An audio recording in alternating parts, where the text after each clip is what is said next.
తల్లులు తండ్రులు అందరూ గమనించాలని పుట్టినరోజులకి పిచ్చి పిచ్చి పార్టీలు చేయకండి దయచేసి. పుట్టినరోజుకి పార్టీ ఎందుకండి అర్థం లేకుండా? వాడికి తెలుసా అది పుట్టినరోజు పార్టీ అని? మీ గొప్పల కోసం చేసుకుంటున్నారు. ఇక్కడ మీకు డబ్బులు ఉన్నాయని చెప్పడానికి 10 మందికి 10 లక్షలు ఖర్చు పెడుతున్నారు. ఏమిటి నీ కొడుకు పుడితే ఏమన్నా రఘురాముడు పుట్టాడా, శ్రీకృష్ణుడు పుట్టాడా, మహాత్మా గాంధీ పుట్టాడా, సుభాష్ చంద్రబోస్ పుట్టాడా?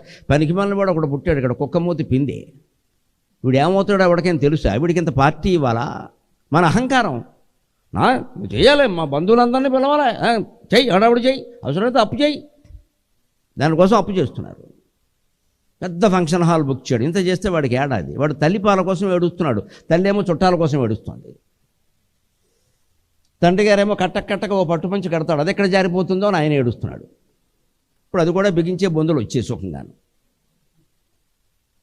కావలసిన వాళ్ళందరూ వచ్చారా లేదా, వాళ్ళ ద్వారా వచ్చే ప్రయోజనాలు వచ్చాయా లేదా? ఎందుకంటే పిల్లాడు పుట్టినరోజు కూడా పెద్ద రాజకీయ నాయకుడిని పిలుస్తాడు. ఆయన వీడికి 100 కోట్లు కాంట్రాక్ట్ ఇస్తాడు, అది కావాలి ఈయనకి.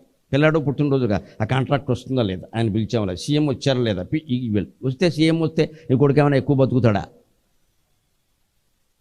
ఈ పిచ్చేమో అనుకోవాలి. అసలు పిల్లలకి అది పెళ్ళో పేరంటమో ఏమో తెలియనప్పుడు మనం పండగలు చేయడం ఎందుకండి? వాడికి తెలిసే వయస్సు ఇచ్చే వరకు ఆగాలి. 5-6 ఏళ్ళు వస్తే తెలుస్తుంది, ఆగాలి అంతవరకు. మా చిన్నతనంలో మాకు ఎప్పుడు పుట్టినరోజు పండుగలు అనేవి మేము చూడాలి, పెద్దయ్యాక